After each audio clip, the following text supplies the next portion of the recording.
인도에 내려오는 전설입니다. 인도에 내려오는 전설. 처음에 하나님이 사람을 창조하실 때 인도 전설이니까 그 하나님이 꼭 우리가 믿는 하나님이 아닐 수도 하여튼 있겠지만 그 전설 속에 조물주가 사람을 이제 쫙 만들 때 모든 인생을 다 행복하게 해줬다는 거예요. 다 행복하게.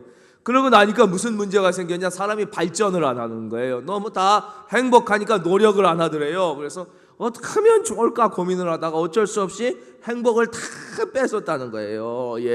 뭔가 갈구하고 노력하게 하려고 다 뺏었는데 다 뺏어서 없으면 모든 사람이 불행하니까 그럼 이 행복을 노력하는 사람만 갖게 하자. 그러니까 노력하는 사람, 그래야지 인생이 값어치 있을 거 아니냐. 그래서 이 행복을 어디다가 놓을까 고민한 거예요. 바닷속 깊은 곳에 그러면 한번 숨겨놓을까 그랬더니 안 되겠다. 사람들은 너무 탐험심이 강하기 때문에 그 정도는 너무 쉽게 찾아내기 때문에 행복이 너무 쉽게 다 발견돼서 그 다음에 노력을 안 할 것이다. 그럼 어떡할까?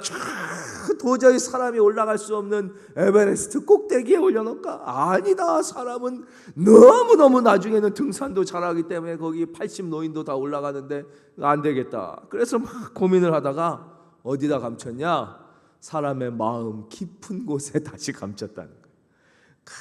깊은 곳에. 그래서 행복은 어디에 있느냐? 다 사람의 마음 속 깊은 곳에 있는데 우리가 거기가 행복이 있는 줄 모르고 다 다른 데만 찾아다니다가 인생이 불행하다 그런 전설의 고향처럼 흘러내려오고 있습니다. 하나님은 우리에게 이렇게 말씀하십니다. 무릇 지킬 만한 것보다 더욱 힘써 내 마음을 지키라 그랬어요. 우리의 마음을 지키면 됩니다. 이 속에 생명의 근원이 있습니다. 이 속에 행복이 있습니다. 밖에 있는 것이 아닙니다. 그래서 우리가 어렸을 때 읽었던 것도 행복의 파랑새를 찾아 다 헤맸더니 어디 있어요?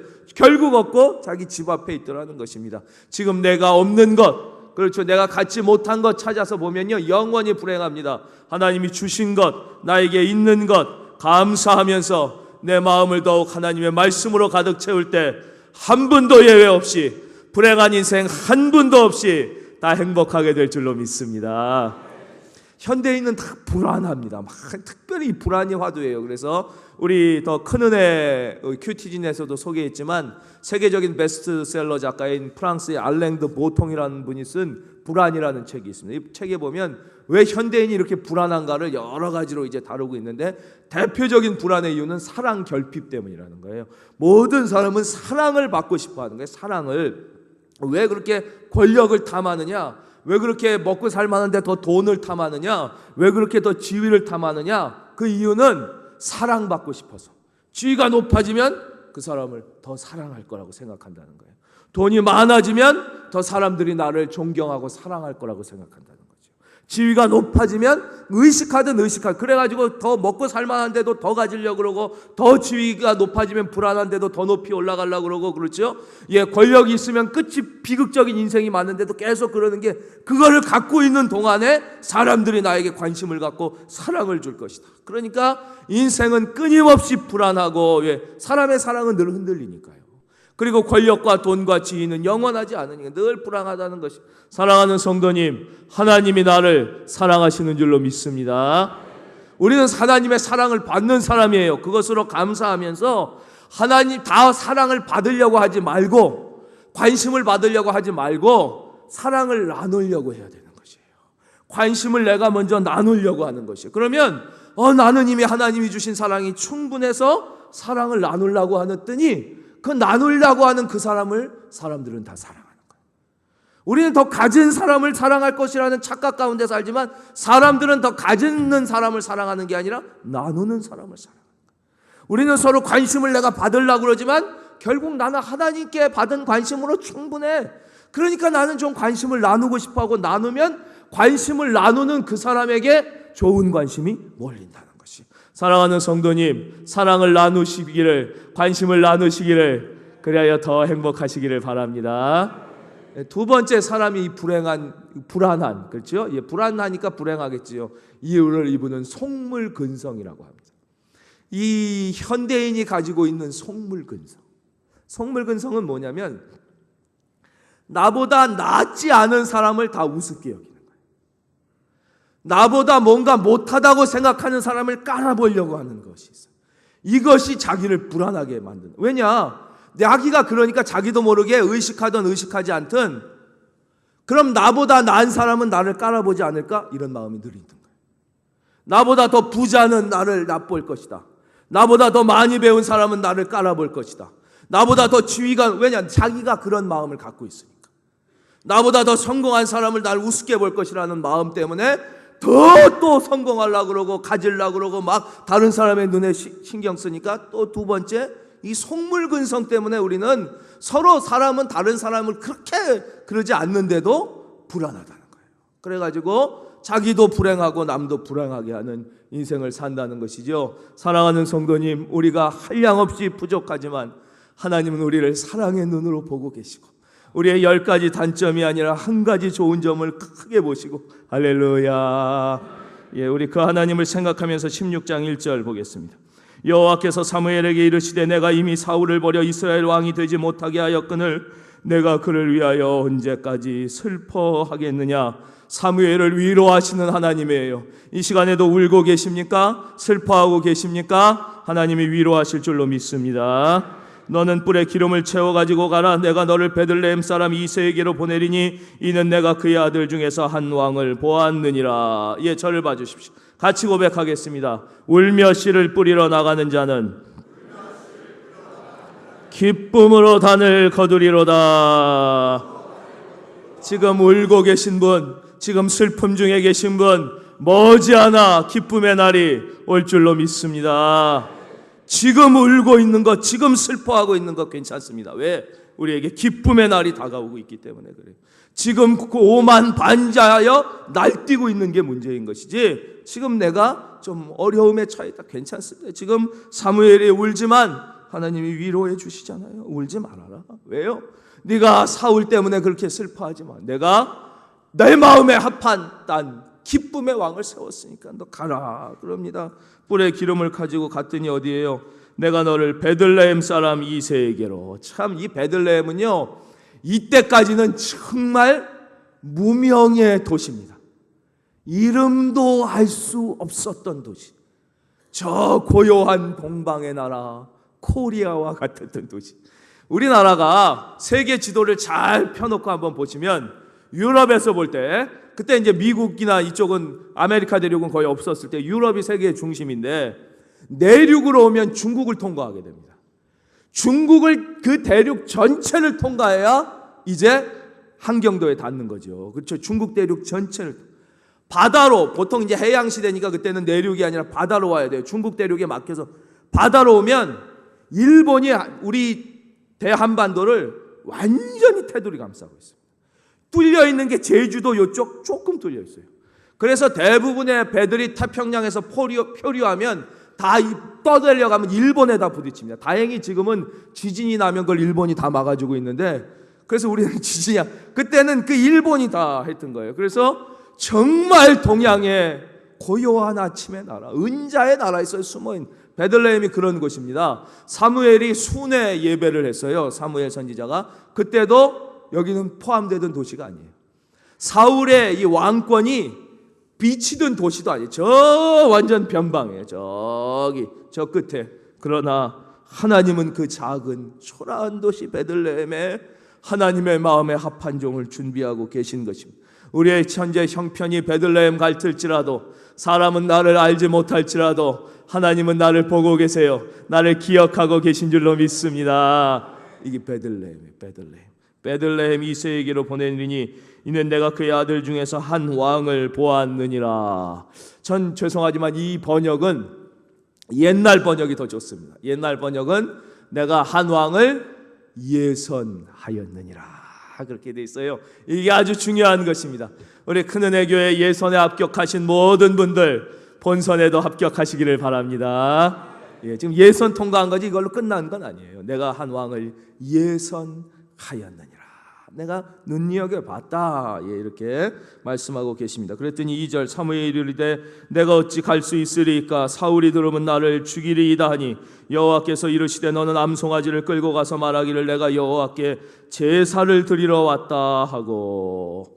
아유 내가 왕 세우러 가는 거 사울이 알면 나 죽일 텐데 어떡하면 좋습니까? 그랬더니 너는 걱정하지 말고 제사 드리러 간다, 예배 드리러 간다 그래라. 그래서 아니 정직을 기뻐하시는 하나님이 선지자에게 거짓말을 시키시나? 그렇지 않습니다. 진짜 가서 예배를 드려요. 제사를 드리니까 제사 드리러 간다 그러고 가서 제사 드리고 왕 세운 거예요. 그러니까 이거는 거짓말이 아닙니다. 그대로 제사 드리러 갔어요. 3절 이새를 제사에 청하라. 내가 내게 행할 일을 가르치리니 내가 내게 알게 하는 자에게 나를 위하여 기름을 부을지니라. 그랬습니다. 앞을 봐주십시오. 또 같이 하겠습니다. 믿음은 신뢰다.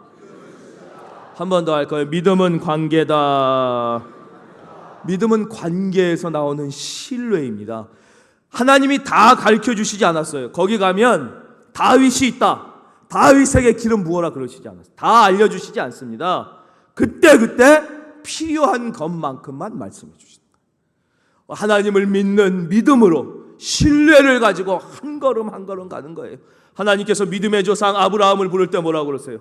너는 너의 본토 친척 아비 집을 떠나 내가 내게 지시할 땅으로 가라. 말씀이 깊지요? 내가 내게 지시한 땅이 아니에요. 아직 땅 안 가르쳐 주셨어요. 지시할 땅으로 가라. 믿음을 가지고 이 눈에 아무 증 아니 보여도 믿음만을 가지고 손을 걸으며 이 귀에 아무 소리 아니 들려도 하나님의 약속이 다 같이요 걸어가세 믿음 위에 서서 나가세 의심 버리고 걸어가세 믿음 위에 서서 눈과 귀에 아무 증거 없어도 할렐루야.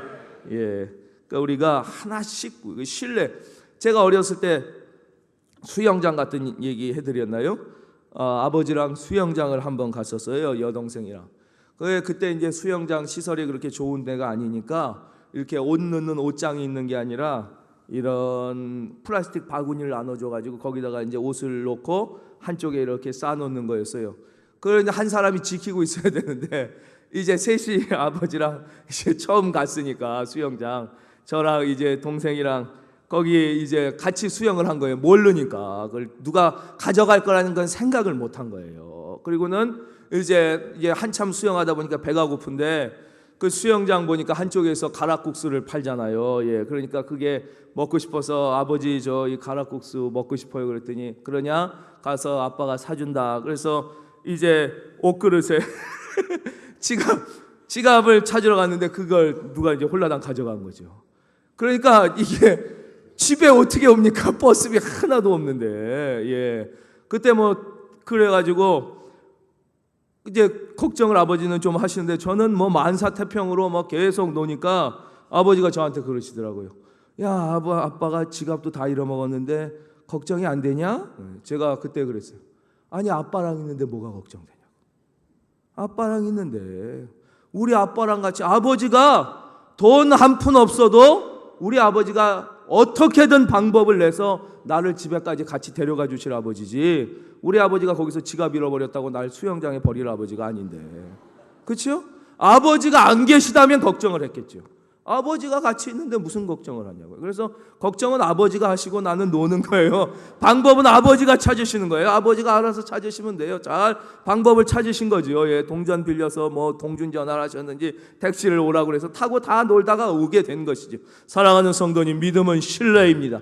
하나님은 우리의 아버지십니다. 아버지가 책임져 주실 줄로 믿습니다. 그 다음 말씀 4절입니다. 사무엘이 여호와의 말씀대로 행하여 베들레헴의 이름에 성읍 장로들이 떨며 그를 정접하여 이르되 평강을 위하여 오시나이까. 5절 이르되 평강을 위함이라.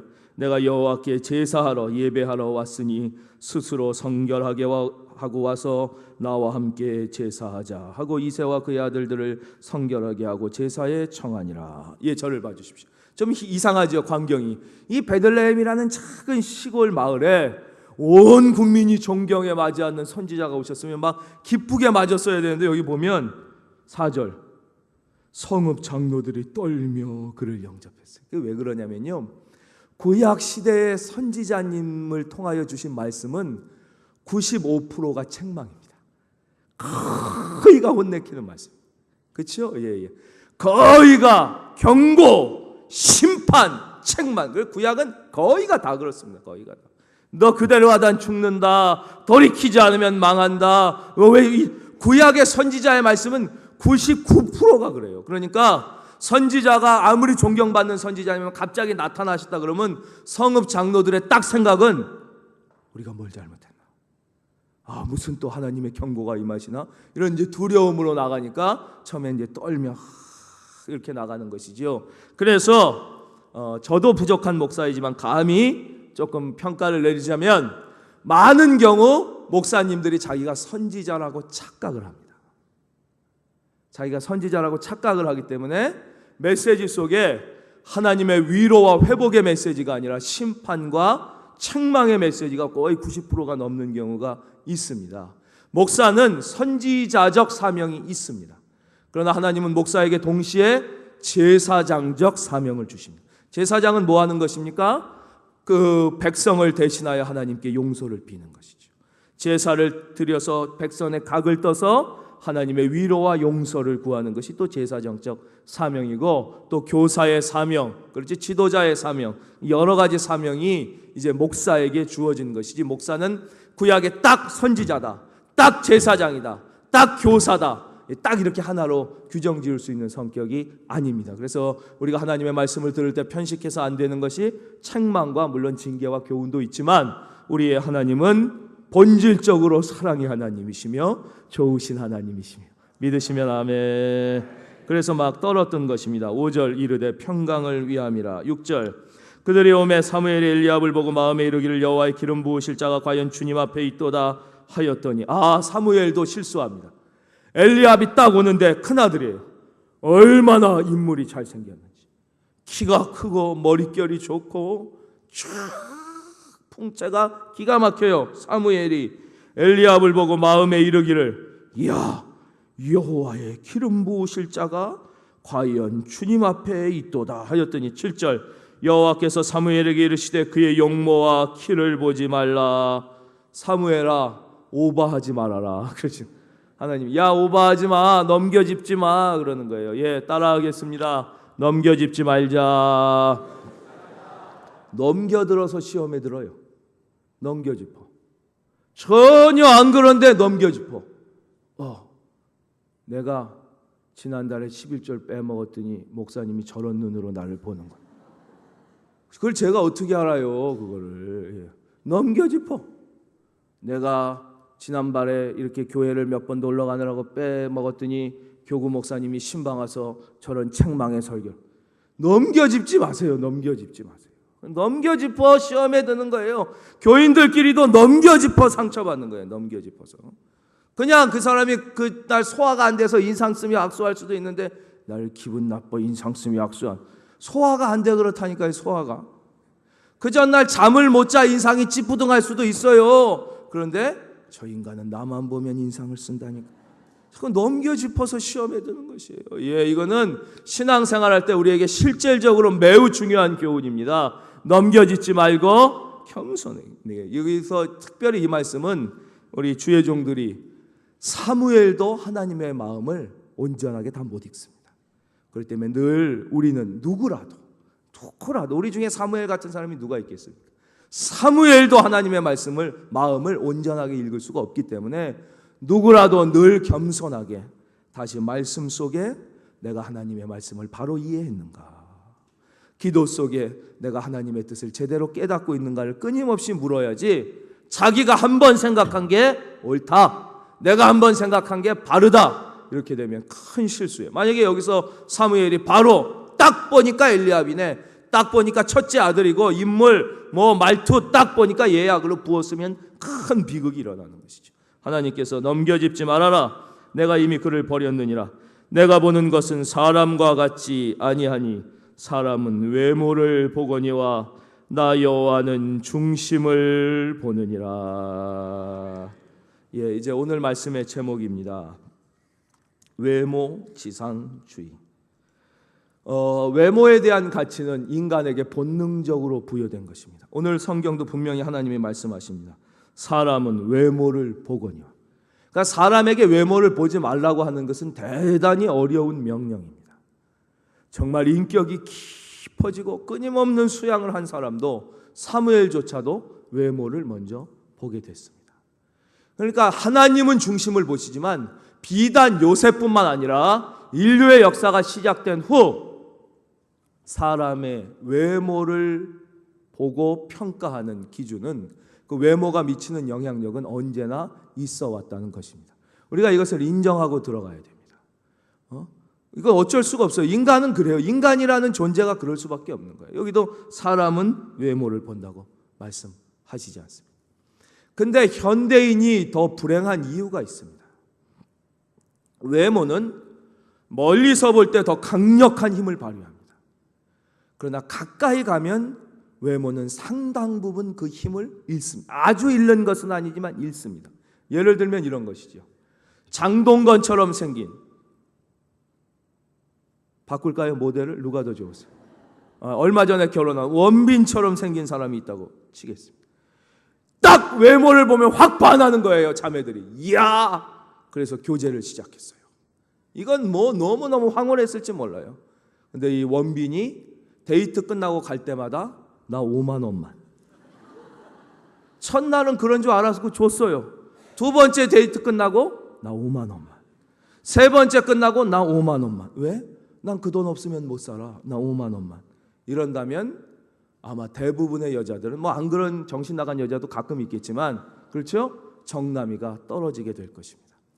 외모는 강력한 영향력이 있지만 가까이 다가오면 그 사람의 인성과 품격이 영향력을 미치게 됩니다. 예전 전통사회에서는 누구와 외모를 비교하게 되냐? 우리 마을 사람들과 비교합니다. 그러니까 내가 쟤보다 인물이 못할 수도 있고 인물 좋은 사람이 더 대우를 받을 수 있지만 그 사람의 인격이 결국 판단이 되니까 외모뿐만 아니라 인격이 영향력을 미칩니다. 제가 나보다 키는 크지만 내가 더 요리는 잘해. 여자가 그럴 수 있는 것이죠. 그 사람을 가까이 알게 되니까 마을 안에서. 제가 나보다 더 근육은 좋지만 목소리는 내가 더 좋아. 그럴 수도 있는 것이고. 뭐 아니면 내가 더 이해심이 많을 수도 있는 것이고요. 내가 더 글 공부를 잘해야 할 수도 있는. 비교가 외모가 영향력을 물론 미칩니다만 다른 평가의 요소들이 같이 조화되면서 그 사람과 나와의 장단점에 비교가 가능합니다. 그러나 현대는 대한민국에서 제일 잘생긴 남자, 대한민국에서 제일 이쁜 여자가 날마다 안방에서 왔다 갔다 하는 것입니다. 텔레비전으로. 그런데 그 사람의 인격을 알 길이 없습니다. 그 사람의 품성을 알 길이 없습니다. 오직 가장 멋진 모습, 수많은 사람이 제일 어울리는 옷을 입히고 가장 아름다운 화장을 시켜가지고 자다 일어난 사람이 아이라인까지 그리고 있어요. 그렇게 자다 일어나도 천사 같은 모습으로 나와 날마다 본의 아니게 마누라 얼굴 보고 김태희 얼굴 보는 거죠. 옛날엔 봐도 저 우물가에 앉아있는 거 보고 지나갔는데 마누라 얼굴보다 더 가까이 보이는 것이죠. 자기 남편 얼굴보다 더 가까이 원빈의 얼굴이 보이는 것이죠. 끊임없이 거기에 멈추는 게 아니죠. 이제는 외국 영화들이 들어오면서 수십억 중에 제일 잘생긴 남자, 제일 멋진 여자들이 티셔츠 한 장만 걸쳐도 완벽한 복근을 가려가면서 이러고 보면 내 배는 뭐냐 이렇게 돼. 원팩인 내 배는 어떻게 다 식스팩인데 이렇게 되는 것이죠. 그것이 우리를 더 불행하게 하는 것입니다. 그래서 절대 우리가 착각하지 말아야 될 것은 현실에는 배경음악이 없습니다. 현실에는 스타일리스트가 존재하지 않고 현실에는 나의 얼굴을 화사하게 비춰주는 백 조명이 없다는 것을 아시고 TV를, 물론 어른들은 많이 그렇게 생각하시겠지만 영화를 절대 현실이라고 생각해서는 안 되는 것입니다. 그것은 그림입니다. 그 사람 거기서 나오면 코 후비고 있을지 모릅니다.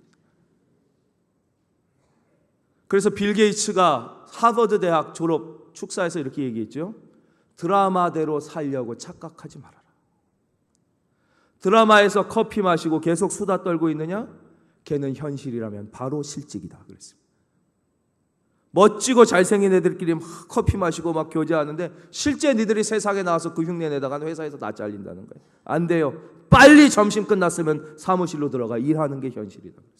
우리가 그것을 기억하지 않으면 이 사회가 미디어 사회가 될수록 모두가 불행해집니다. 많이 아파하면서 결국 정신분열의 단계까지 가게 되는 것이죠. 견디지를 못하는 것입니다. 그러나 타고난 외모를 가진 사람, 그리고 그런 조건을 가진 영화배우라고 부러워할 필요는 전혀 없습니다. 그 이유는 다른 문제 때문이 아니라 놀랍게도, 아니 하나님이 그렇게 만드셨지만 외모는 잠시 소유될 뿐 결코 축적되지 않습니다. 보는 축적이 가능합니다. 지금 1,000만 원 가진 사람이 내년에 2,000만 원, 그 다음에 3,000만 원으로 재산을 불려갈 수가 있습니다. 지식도 축적이 되고 경험도 축적이 가능합니다. 그러나 미모는 오직 상실될 뿐입니다. 어느 순간 정점에 이르르게 되면 아무리 클레오파트라라 할지라도 늙을 수밖에 없습니다. 성형을 하고 피부과를 가고 온갖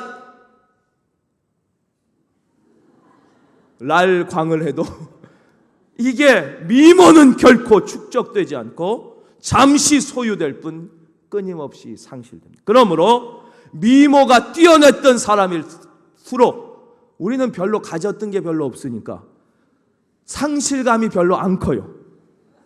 그런데 아름다웠던 사람일수록 상실감이 큰 것입니다. 왜냐? 많이 가졌다 잃기 때문에. 그래서 외모로부터 주어진 기쁨은 그만큼 똑같은 분량의 아픔과 슬픔을 동반하게 되는 것이죠. 그래서 결국 연세가 많이 들었을 때는 그 사람의 이목구비가 아니라 젊었을 때 어떠한 표정을 많이 지었는가, 그때는 인상으로 기억되는 것입니다. 좋은 인상, 많이 웃고 사랑했던 분은 보기만 해도 따뜻한 인상이 되는 것이고, 그렇지 않은 사람은 아무리 콧대가 높고 아름다웠어도 싸나운 인상으로 남게 되는 것입니다. 결국 미모는 평준화되고 나중에는 자기가 어떤 표정으로 인생을 살았는지가 그의 마지막으로 기억되게 되는 것입니다. 외모를 보지 않는 하나님. 그렇다면 이제 12절로 넘어가겠습니다. 우리는 여기서 의문을 갖지요.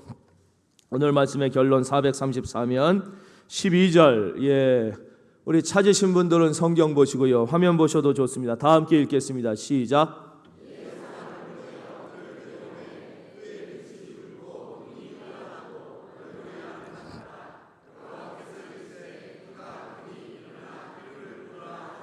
아멘. 그렇다면 이제 말씀을 듣고 12절을 읽었다면 여기서 표현하는 다윗의 아름다운 외모가 그냥 보여지는 외모를 표현한 것이 아니라 중심을 보시는 하나님께서 그의 내면을 외면의 언어로 표현했다는 것을 할렐루야 우리는 깨닫게 되는 것입니다.